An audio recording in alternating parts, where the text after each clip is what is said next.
মুহাম্মাদের নাম জপেছিলি, বুলবুলি তুই আগে।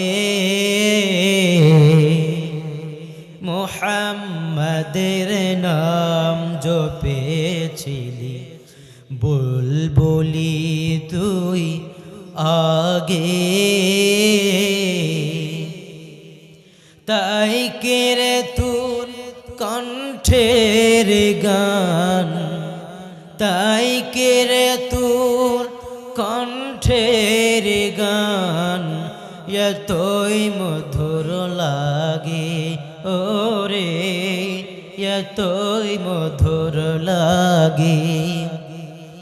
মুহাম্মাদের নাম জপেছিলি, বুলবুলি তুই আগে।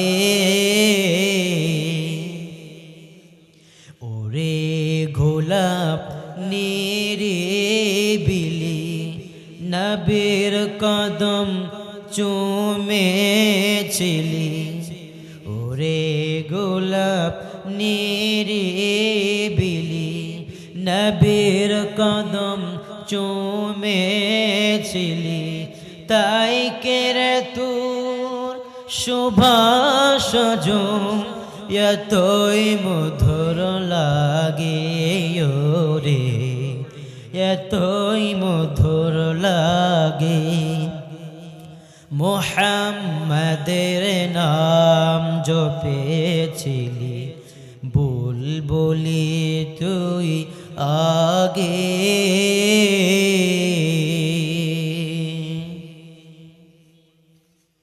রাজশাহীর অন্যতম জায়গা তানোরের অধীনস্থ এলাকা গাল্লা ইসলামী সমাজ কল্যাণ পরিষদ কর্তৃক আয়োজিত আজকের এই তাফসীরুল কোরআন মাহফিলের সম্মানিত সুযোগ্য অনারেবল প্রেসিডেন্ট সভাপতি সাহেব, এলাকার মানুষ কর্তৃক নির্ধারিত তাফসীর মাহফিল কমিটি কর্তৃক সিলেক্টেড জনাব মোহাম্মদ আনিসুর রহমান, নাইবে আমির, বাংলাদেশ জামাত ইসলামী তানোর উপজেলা শাখা। আজকের এই প্রোগ্রামের সহ সভাপতি হিসাবে উপস্থিত থাকবেন জনাব মোহাম্মদ আনোয়ার হোসেন, আমির, বাংলাদেশ জামাতে ইসলামী মন্নমাল্লা পৌরসভা সহ আজকের এই প্রোগ্রামের প্রধান অতিথি এলাকার গণমানুষের নেতা, গরিব ও মেধাবীদের হৃদয়ের স্পন্দন জনাব মোহাম্মদ মুজাম্মিল হক সাহেব।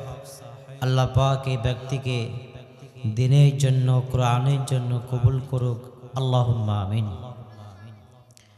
সম্মানিত ভাইরা,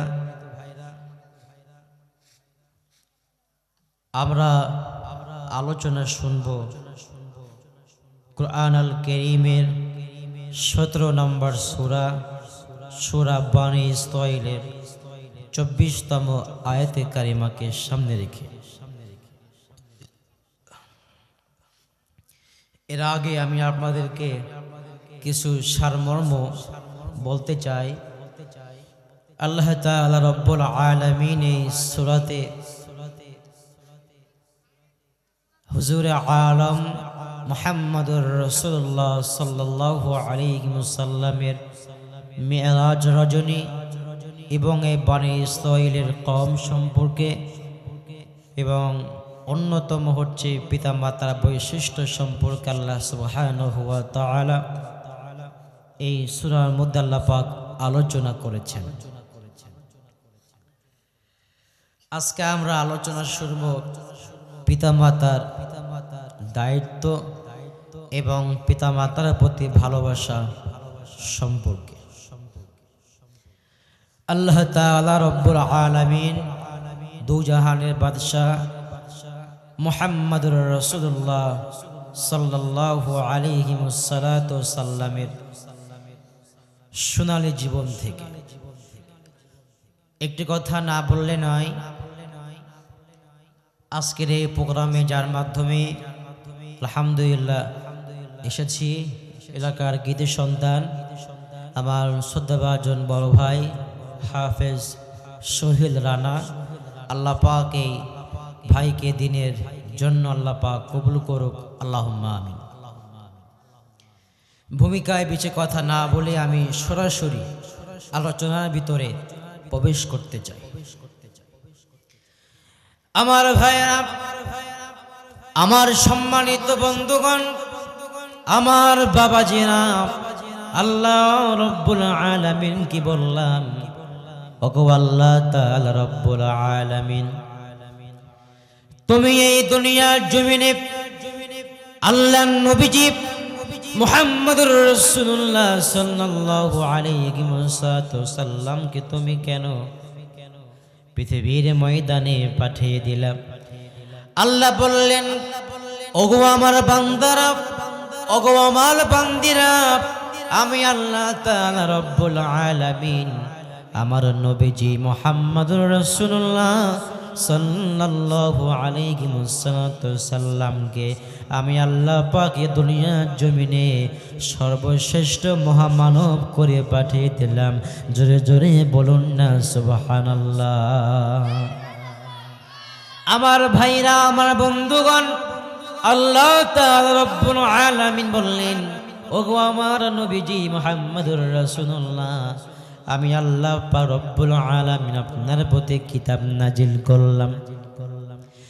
আর এই কিতাবটি আপনি সমগ্র বিশ্বের মানুষের জন্য, আপনি মানুষগুলোকে প্রচার কেন্দ্র বানিয়ে দিবেন। আল্লাহ রব্বুল আলামিন সুন্দর করে বলছেন, আলিফ লাম রা কিতাবুন আনজালনাহু ইলাইকা লিতুখরিজান নাসা মিনাজ যুলুমাতি ইলান নূর। চিৎকার মেরে বলুন না আল্লাহু আকবার।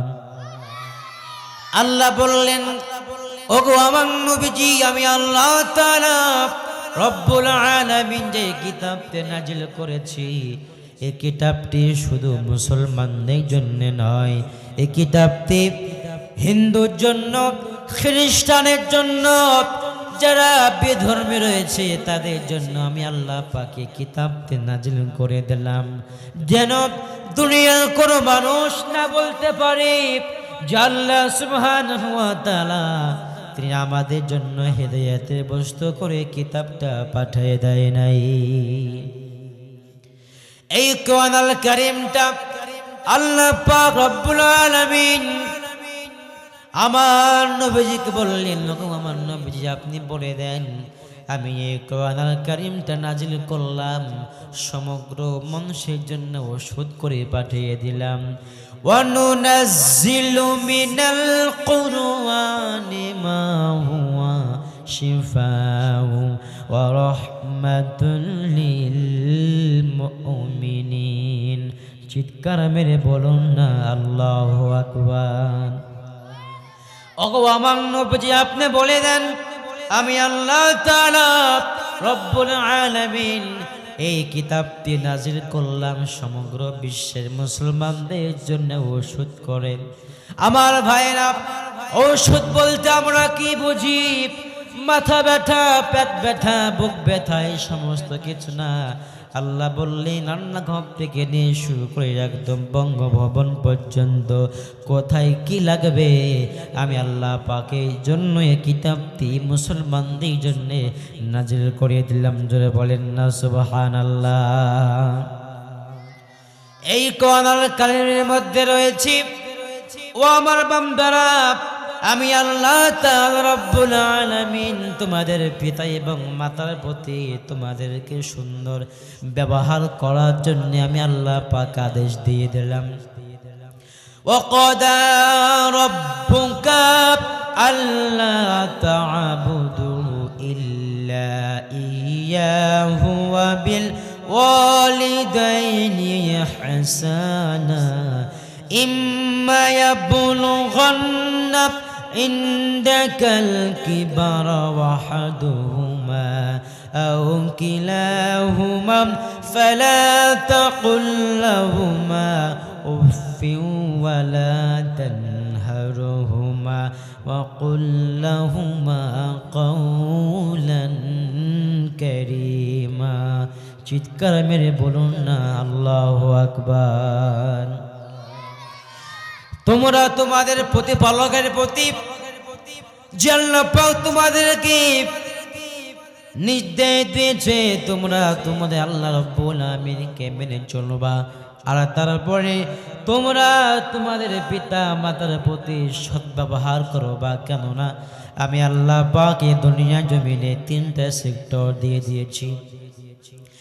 1 নম্বর সেক্টর হলো আল্লাহ পাক রব্বুল আমিনের পরে মুহাম্মদুর রাসূলুল্লাহর স্থান, আর মুহাম্মদুর রাসূলুল্লাহর পরে আল্লাহ পাক রব্বুল আলামিন পিতা মাতার স্থান করে দিয়েছেন। জোরে বলেন না সুবহানাল্লাহ।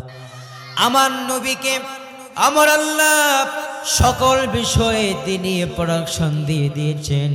যদি কোনো এতিম না বলতে পারে আল্লাহ পাক রব্বুল আলামিন আমার নবীজিকে এতিম করে দুনিয়া জমিনে পাঠিয়ে দেয় নাই। আল্লাহ বললেন, ওগো আমার নবীজি আমি আল্লাহ পাক রব্বুল আলামিন আপনাকে দুনিয়া জমিনে এতিম করে পাঠিয়ে দিয়েছি যেন আপনি এতিমদের মহব্বতটা মর্যাদাটা বুঝতে পারেন। আপনি আমার নবীকে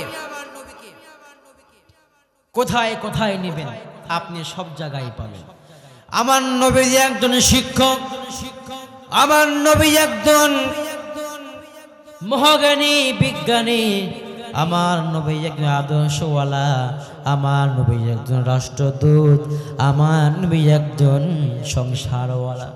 আমার নবীজিকে আপনি সব জায়গায় পাবেন, কেননা আল্লাহ পাক রব্বুল আলামিন আমার নবীকে রহমত করে বরকত করে পাঠিয়ে দিয়েছেন। ওয়া মা আরসালনাকা ইল্লা রহমাতাল লিল আলামিন। চিৎকার মেরে বলুন না আল্লাহু আকবার। ওগো আমার নবীজি আপনি কি জানেন আমি আল্লাহ তাআলা রব্বুল আলামিন আপনার রাসূল মুহাম্মদুর রাসূলুল্লাহকে আমি আল্লাহ এই দুনিয়ার সমস্ত সৃষ্টির কাছে রহমত করে বরকত করে পাঠিয়ে দিয়েছি। আল্লাহর নবীজির বাবাও ছিল না, মাও ছিল না। আল্লাহ পাক রব্বুল আলামিন আমার নবীজি মুহাম্মদুর রাসূলুল্লাহ জন্মের আগে আল্লাহ পাক রব্বুল আলামিন নবীজির বাবাকে দুনিয়া জমিন থেকে উঠিয়ে নিলেন। আল্লাহ নবীজি মুহাম্মদুর রাসূলুল্লাহ সাল্লাল্লাহু আলাইহি ওয়াসাল্লাম পৃথিবীর মধ্যে তাশরীফ নিয়ে আসলেন। ঠিক ওই মুহূর্তে আল্লাহ পাক রব্বুল আলামিন আমার নবীজিকে এমন মর্যাদা করে পাঠিয়ে দিলেন। আল্লাহ নবীজি হাঁটি হাঁটি পা পা করে যখন নবীজি বড় হয়ে গেল, বয়সটা 6 বছর হয়ে গেল, আল্লাহ নবীজি মুহাম্মদুর রাসূলুল্লাহ সাল্লাল্লাহু আলাইহি ওয়াসাল্লাম যাইতেন মাঠে খেলা দেখতে। এমন অবস্থায় দেখলেন যখন বিকাল হয়ে গেল, বিকাল চলে আসলো, মক্কা নগরীর সমস্ত ছোট্ট ছোট্ট বাচ্চারা তারা তো সবাই মাঠে খেলা করে। যখন সন্ধ্যা নেমে আসলো তাদের আব্বা আম্মাগুলো সন্তানকে নেওয়ার জন্য মাঠ পর্যন্ত পৌঁছে গেল। দূর থেকে মা তার সন্তানকে ডাকে, বাবা তার সন্তানকে ডাকে, বাবা এদিকে আসো, আব্বু এদিকে আসো। ছোট্ট ছোট্ট সন্তানেরা বাবা দেখে মা দেখে বাপ মার কাছ পর্যন্ত পৌঁছায় যায়। আর সেই ছোট্ট ছোট্ট সন্তানদেরকে তাদের পিতা মাতা বুকে জড়িয়ে ধরে গালে মুখে চুমা খায়। এ দৃশ্য নবীজির বড় কষ্ট লাগে। আল্লাহর নবীজি মুহাম্মদুর রাসূলুল্লাহ সাল্লাল্লাহু আলাইহি ওয়াসাল্লাম মনের বড় কষ্ট নিয়ে তিনি তিনি মাঠের এক কোণার মধ্যে বসে বসে কান্না করে। এমন অবস্থায় হযরত আমিনা আলাইহিস সালাম উনি হাঁটি হাঁটি পা করে তিনি মাঠ পর্যন্ত পৌঁছে গেলেন। আর মাঠ পর্যন্ত পৌঁছার দেখে আল্লাহর নবীজি মুহাম্মদুর রাসূলুল্লাহ সাল্লাল্লাহু আলাইহি ওয়াসাল্লাম উনি তো মায়াবী কণ্ঠে তিনি কান্না শুরু করেছে। আম্মা জান আমিনা বলেন, বাবা তুমি কেন কান্না করো, আমি জানতে চাই।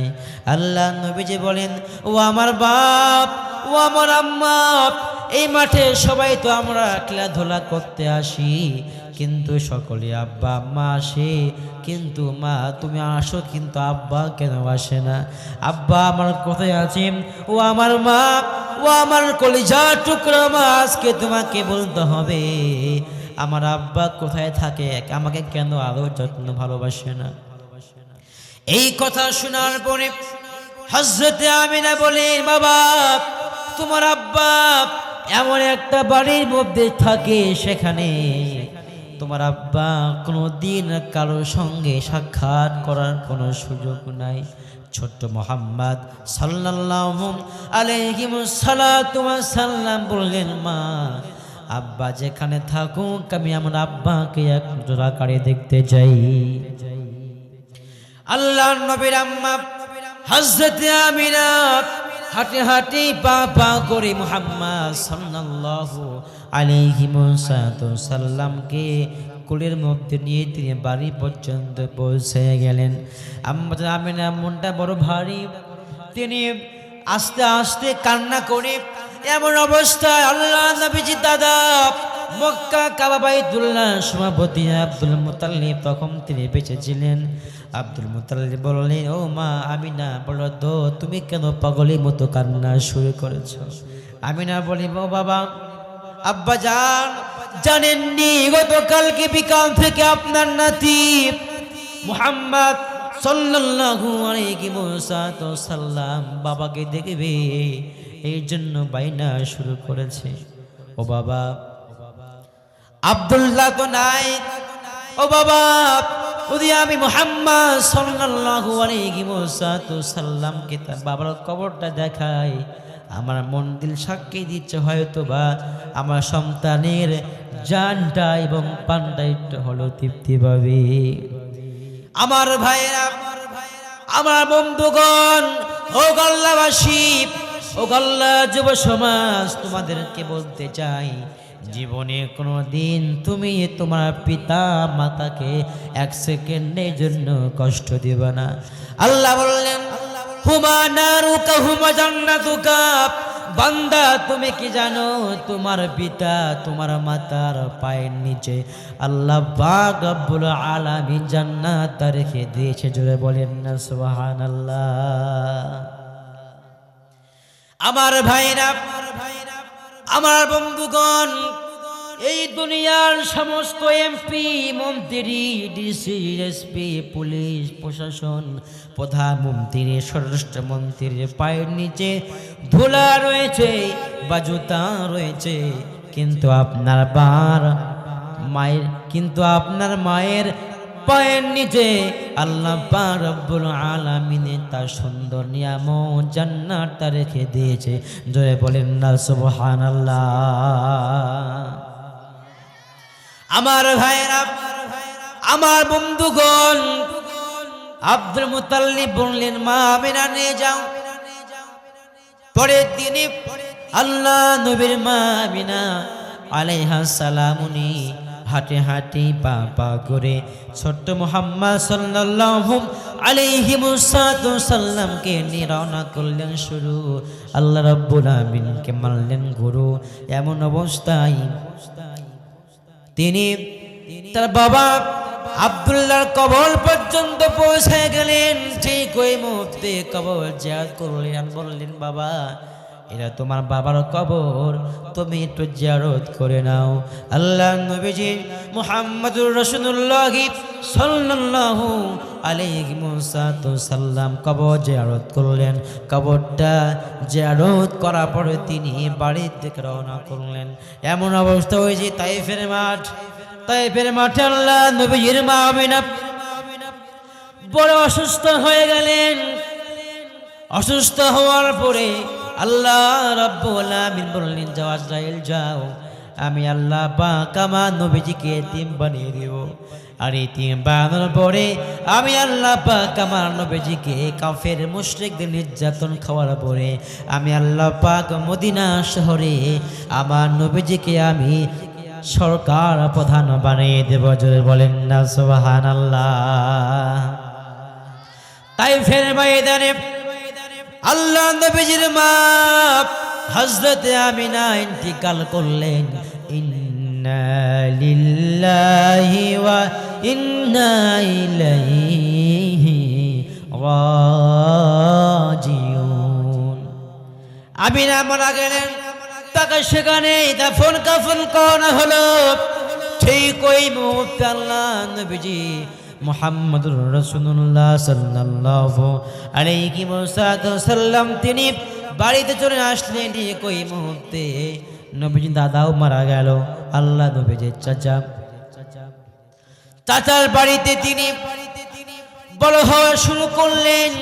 ঠিক ওই মুহূর্তে আল্লাহ রাব্বুল আলামিন আমার নবীজিকে বড় বানিয়ে দিলেন।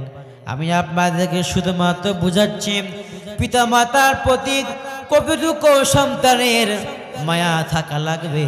আল্লাহ নবীর একজন সাহাবী ছিল, হযরতে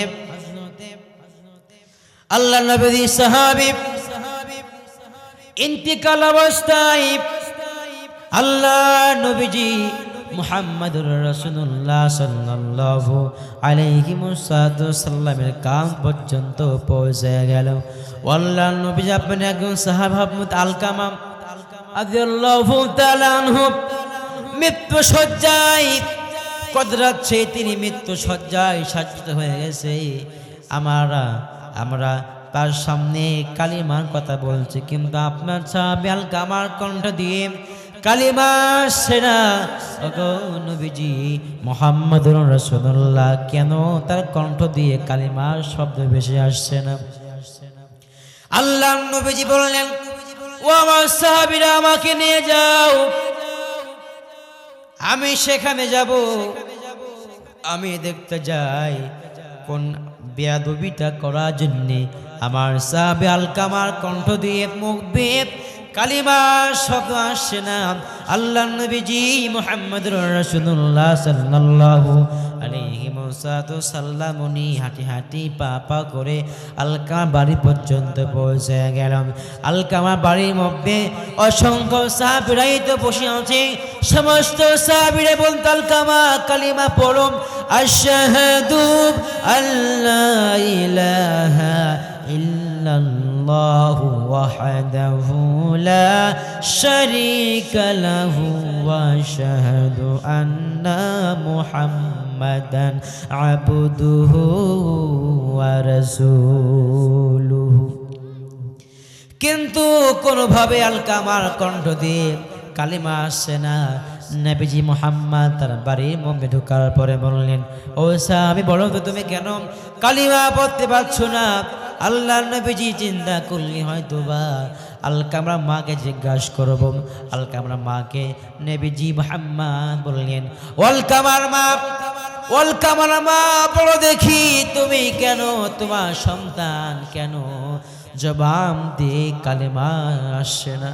আলকামার মা বললেন, ওগো নবীজি মুহাম্মদুর রাসূলুল্লাহ সাল্লাল্লাহু আলাইহি ওয়াসাল্লাম, আমার সন্তান আমাকে এত কষ্ট দিয়েছে, আঘাত দিয়েছে, আমি আমার সন্তানের জন্য দোয়া করলাম, আল্লাহ আমার সন্তান যেন জান্নাত নামক নিয়ামতটা না পাই। রাসূল বললেন, ও আলকামা মা, তুমি তোমার সন্তানকে মাফ দিয়ে দাও। কিন্তু আলকামার মা বলেন, ও আমার নবী মুহাম্মদ সাল্লাল্লাহু আলাইহি ওয়াসাল্লাম, আমি আমার সন্তানকে জীবনে কোনোদিন মাফ দিব না। আলকামার রাসূল বললেন, ওগো মা, যদি তুমি তোমার সন্তানকে মাপ না দাও, আল্লাহ রব্বুল আমিন তোমার সন্তানকে মাপ দিবে না। কাল কিয়ামতের কঠিন মুসিবতের ময়দানে আল্লাহ পাক তোমার সন্তানকে জাহান্নাম দিয়ে দিবে। জোরে বলেন না নাউযুবিল্লাহ। আলকামা মা বলছে না মাপ দিব না। আমার সমাজে আছে অসংখ্য যুবককে দেখা যায় সুন্দর রূপসী স্ত্রী ভালোবাসাকে রক্ষা করার জন্য আপন মাকে কষ্ট দেয়, বাবাকে কষ্ট দেয়। এটা আমরা করব না। কেননা আব্বা আম্মাকে কষ্ট দিলে আল্লাহ পাক আপনাকে মাফ দিবেন। আমার ভাইরা, রাসূলুল্লাহ বললেন ওয়াল কামামা মাফ দিবা না, তাতে কোনো সমস্যা নাই। আমি চাই আল্লাহ পাক তোমার সন্তানকে যেন জাহান্নাম আগুনে না জ্বালায়। আমি তোমার সন্তানকে এই দুনিয়ার জমিনের আগুন দিয়ে পুড়ে মাপতে চাই। রাসূলুল্লাহ বললেন সাহাবীরা যাও তোমরা বন জঙ্গলে তোমরা কাঠ কেটে জানো। আল্লাহ নবীজি মুহাম্মদুর রাসূলুল্লাহ সাল্লাল্লাহু আলাইহি ওয়াসাল্লামের কথা শুনে সমস্ত সাহাবীরা কাঠ কেটে আনলো। আর কাঠটা কেটে এনে আলকামাকে জিন্দা অবস্থায় কাঠের উপরে শুয়ে দিল। শুয়ে দেওয়ার পরে রাসূলুল্লাহ বললেন আলকামার মা, তোমার সন্তানকে আমি এই দুনিয়ার জমিনে আমি তোমার সন্তানকে আগুন দিয়ে পুড়িয়ে মারব। এই কথা বলার পরে আলকামার মা বললেন ওগো নবীজি মুহাম্মদ সাল্লাল্লাহু আলাইহি ওয়াসাল্লাম, আপনি আমার সন্তানকে আগুনে পোড়াবেন না। কেন পোড়াবেন জানেন? এই সন্তানকে আমি মাত্র 10টি মাস 10 দিন ধারণ করেছি পেটের ভিতরে। আমি এমন সময় গেছে আমি মা ঘুমাতে পারি নাই, ডান কাপ থেকে বাম কাপ হয়েছি, আবারও আমি মা বাম কাপ থেকে আমি চিত হয়ে শুয়েছি। আমি এত কষ্ট করেছি ওগো নবীজি, এই সন্তানকে আমি জন্ম দিতে গিয়ে আমি আমার শরীর থেকে নবীজি আমি বালতি আমি রক্ত খনন করেছি, রক্ত ফেলে দিয়েছি। ওগো নবীজি আমি কি করে সহ্য করব? আমার চোখের সামনে আপনি আমার সন্তানকে আগুন দিয়ে পুড়িয়ে মারবেন। ওগো নবীজি মুহাম্মদুর রাসূলুল্লাহ সাল্লাল্লাহু আলাইহি ওয়াসাল্লাম, আমি আমার সন্তানকে আমি আপনার সামনে মাফ করে দিলাম। জোরে বলেন না সুবহানাল্লাহ। এই কথা বলার পরে সঙ্গে সঙ্গে আল্লাহ নবীজি মুহাম্মদুর রাসূলুল্লাহ বললেন আলকামা পড়ো লা ইলাহা ইল্লাল্লাহু মুহাম্মাদুর রাসূলুল্লাহ। আলকামার কণ্ঠ দিয়ে কালিমার শব্দ বেরিয়ে এলো। নবীজির সমস্ত সাহাবী বললেন ওগো নবীজি জীবন দিয়ে দিব, তারপরেও আমি আমার মাকে বাবাকে আমি 1 সেকেন্ডের জন্য কষ্ট দেব না। জোরে বলেন না সুবহানাল্লাহ। শুধু তাই নয়, আল্লাহ নবী একদিন বসে আছেন, সাহাবীদেরকে তিনি কালিমার কোর্স করাচ্ছেন, জিহাদের কোর্স করাচ্ছেন। এমন অবস্থায় রাসূলুল্লাহর সামনে তার দুধমা হালিমাতুস সাদিয়া রাদিয়াল্লাহু তাআলা আনহা তিনি হাঁটি হাঁটি পা পা করে নবীর কাছ পর্যন্ত পৌঁছে গেলেন। আল্লাহ নবীজি মুহাম্মদুর রাসূলুল্লাহ সাল্লাল্লাহু আলাইহি ওয়াসাল্লাম তিনি হালিমাতুস সাদিয়াকে দেখে তিনি দাঁড়িয়ে গেলেন। আদায় জবাব পড়ে হালিমাতুস সাদিয়াকে আল্লাহ নবীজি মুহাম্মদ সাল্লাল্লাহু আলাইহি ওয়াসাল্লামের তার গা মোবারকের তিনি রুমালটা চাদরটা জমিনের উপরে বিছিয়ে দিলেন। হালিমাতুস সাদিয়া তিনি নবীজির ওই যে ইয়ার উপরে বসে গেলেন চাদরের উপরে। সমস্ত সাহাবে তো অবাক হয়ে গেল।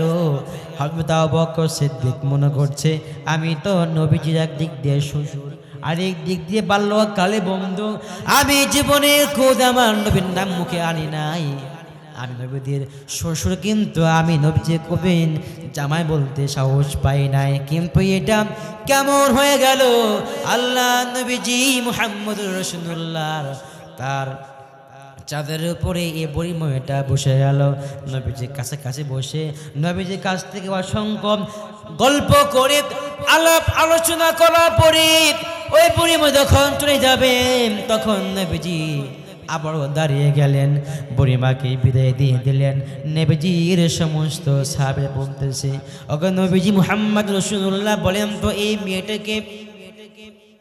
আমার নবীজি মুহাম্মদ রাসূলুল্লাহ কান্না শুরু করলেন, আর কাঁদতে কাঁদতে বলছে, ও আমার সাহাবীরা শোনো, যখন আমার পাশে কেউ ছিল না, যখন আমাকে দুধ খাওয়ার মতো কেউ ছিল না, আমাকে লালন পালন করার মতো আর কেউ ছিল না, যে দেখছো বৃদ্ধ মহিলা হালিমাতু সাদিয়া উনি আমাকে দুধ পান করেছে, উনি ওনার সন্তানের চাইতে উনি আমাকে বড়ই ভালো বাসতে। জোরে বলেন না সুবহানাল্লাহ। নবীজি যদি মা আব্বুর মা থাকতেন তাহলে নবীজি তার মাকে, আমার তো মনে হয় যদি আমার নবীর মা বেঁচে থাকতো তাহলে আমার নবীজি দুনিয়াতে তার শরীরের চামড়াটা কেটে জুতা বানিয়ে দিতেন। জোরে বলেন না সুবহানাল্লাহ। একটু দাঁড়াও মাইরে দেখি, নয়ন ভৈরা মাইরে দেখি রে গ্রামবাসী, একটু দাঁড়াও মাইরে দেখি, একটু দাঁড়াও মাইরে দেখি রে গ্রামবাসী, একটু দাঁড়াও মাইরে দেখি। ছেলে যদি কোথাও যায় মায়ের মনটা দিতে রয়, কখন আসবে বাঁচা ফিরিয়া। ছেলে যদি কোথাও যায় মায়ের মনটা দিতে রয়, কখন আসবে বাঁচা ফিরিয়া। কে ডাকবে আর খোকা বলে, মা যদি মর যাই গহমরে। কে ডাকবে আর খোকা বলে, মা যদি মর যাই গহমরে। না খাইলে কেউ বলবে খাইছ শুনি রে জাদুমণি, একটু দাঁড়াও মাইরে দেখি, নয়ন ভৈরা মাইরে দেখি রে গ্রামবাসী, একটু দাঁড়াও মাইরে দেখি।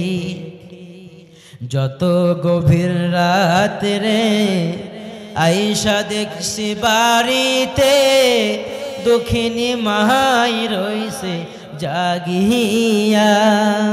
হাইরে শীতের রাত রে মারইছে মোর বসে, এ মাইরে ভইল না জীবনে রে গ্রামবাসী, একটু দাঁড়াও মাইরে দেখি, নয়ন ভৈরা মাইরে দেখি রে গ্রামবাসী, একটু দাঁড়াও মাইরে দেখি। আমার ভাইরা, এই জন্য আমাদের সকলকে বলেন তো আব্বাজিরা, পিতা মাতাকে ভালোবাসা দরকার আছে না নাই? আল্লাহ বললেন وَخَفِضْ لَهُمَا جَنَاحَ الذُّلِّ مِنَ الرَّحْمَةِ وَقُلْ رَبِّ ارْحَمْهُمَا كَمَا رَبَّيَانِي صَغِيرًا الله أكبر। ওগো আমার মালিক, ওগো আমার আল্লাহ, তুমি দয়া করে মেহেরবানি করো আল্লাহ। আমার পিতা মাতা তো আল্লাহ তোমার ডাকে সাড়া দিয়ে অন্ধকার কবর পর্যন্ত পৌঁছে গেছে।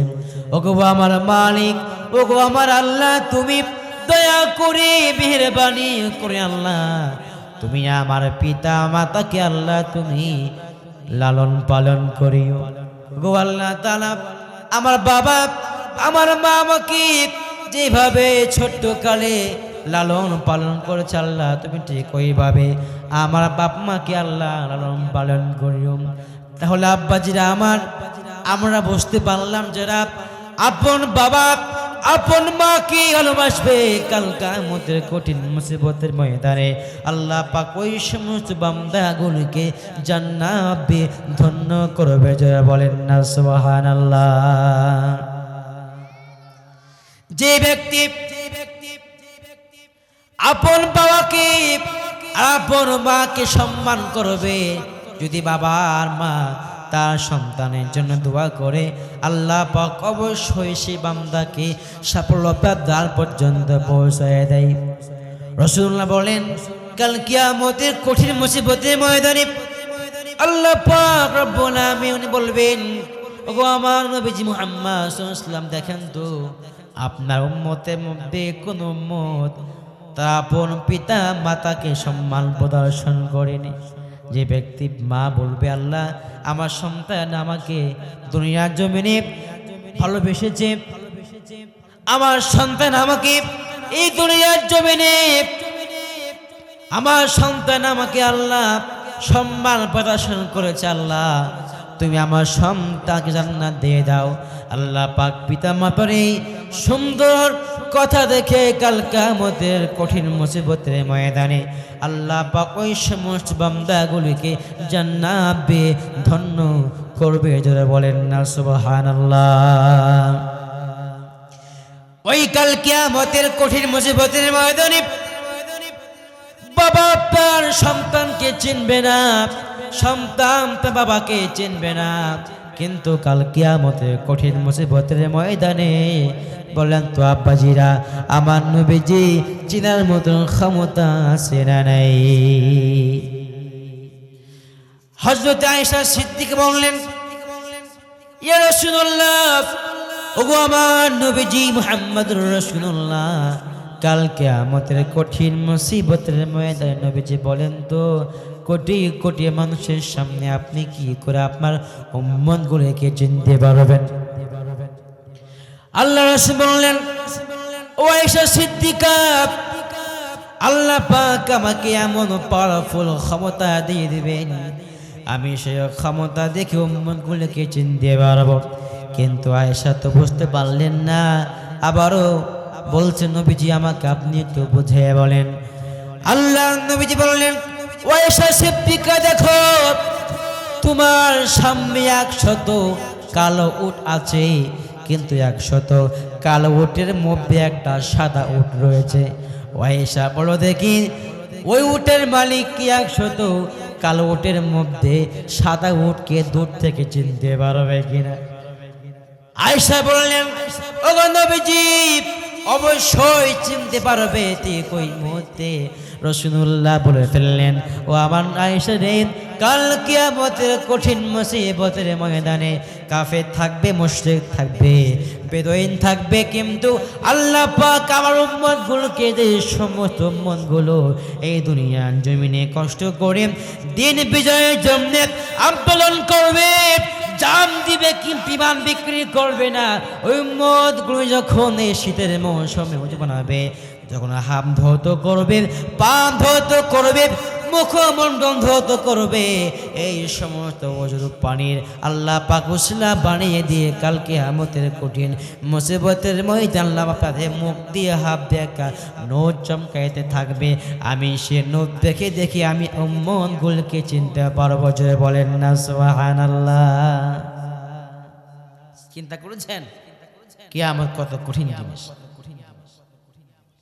আমার ভাইরা, বন্ধুরা আমার, আল্লাহ নবীজি মুহাম্মদুর রাসূলুল্লাহ সাল্লাল্লাহু আলাইহি ওয়াসাল্লাম তিনি কিয়ামতের দিন সিজদায় পড়ে থাকবেন, মাথা তুলবেন না। আল্লাহ পাক কিয়ামত শুরু করতে পারবেন না। ঠিক ওই মুহূর্তে আল্লাহ বলবেন, নবীজি আপনি দয়া করে মাথা মোবারক তুলে দেন।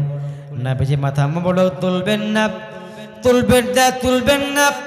আল্লাহ পাক এক মুহূর্তে রাসূলুল্লাহ সাল্লাল্লাহু আলাইহি ওয়াসাল্লামকে বলবেন, নবীজি চিন্তার কোনো কারণ নাই, আমি তো বুঝতে পেরেছি আপনি কেন মাথাটা জমিনের নিচে ঠেকে রয়েছেন। নবীজি, আমি আল্লাহ পাক রব্বুল আলামিন আপনার 4 ভাগের আমি 1 ভাগ উম্মতকে আমি আল্লাহ পাক মাপ বানিয়ে দিলাম। নবী তো মাথা তুলবেন না, আল্লাহ পাক শেষ পর্যায়ে 2 ভাগ 3 ভাগ 4 ভাগ ঠিক ওই মুহূর্তে আল্লাহ পাক বলবেন ওগো নবীজি মাথা তুলেন, আমি আল্লাহ পাক তো কিয়ামত শুরু করতে পারছি না। ওগো নবীজি আমি আল্লাহ পাক রব্বুল আলামিন আপনার সমস্ত উম্মতগুলিকে আমি আল্লাহ পাক মাপ বানিয়ে দিলাম।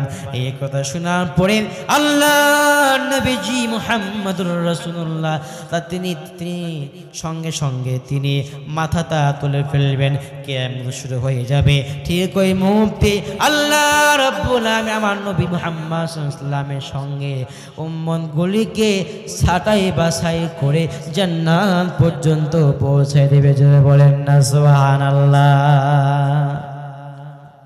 তাহলে এমনি এমনি কি জান্নাত পাওয়া যাবে? পাওয়া যাবে না। আমি আপনাদেরকে যা বুঝাচ্ছিলাম, হুমা নারুকা হুমা জান্নাতুকা, যে ব্যক্তি তার পিতা মাতা সন্তুষ্ট হাসিল করতে পারবে আল্লাহ পাক সেই বান্দাকে জান্নাত বিধান করবে।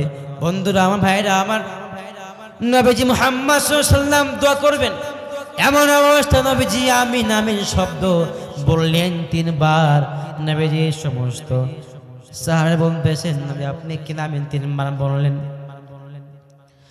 আল্লাহ নবী বললেন ও আমার সাহাবী শোনো, আল্লাহর ফেরেশতা হযরতে আল্লাহ পাকের ফেরেশতা আমাকে বলল জিবরাইল ওগো নবীজি যে ব্যক্তি আপনার নাম বড় শোনার পরে দুরূদ শরীফ পাঠ করলো না, সে ব্যক্তিকে আল্লাহ পাক ধ্বংস করার জন্য ফয়সালা দিয়েছে। আমি আমিন বললাম। ওগো নবীজি তারপরে আপনি কেন আমিন বললেন? তখন রাসূল বললেন আমাকে বলল যে ব্যক্তি রমজান মাস পেল কিন্তু তার নিজের গুনাহকে মাফ করাতে পারল না। আমি আমিন বললাম। ওগো আমার নবীজি তারপরে আপনি কেন আমিন বললেন? তখন রাসূলুল্লাহ বললেন ওগো আমার সাহাবীরা তোমরা শোনো। তখন বলল ওগো আমার সাহাবীরা যে ব্যক্তি তার আপন মাকে পাইল কিন্তু মার কাছ থেকে জান্নাত কিনতে পারল না, সে ব্যক্তিকে আল্লাহ পাক ধ্বংস করে দেবে। জোরে বলেন না নাউযুবিল্লাহ।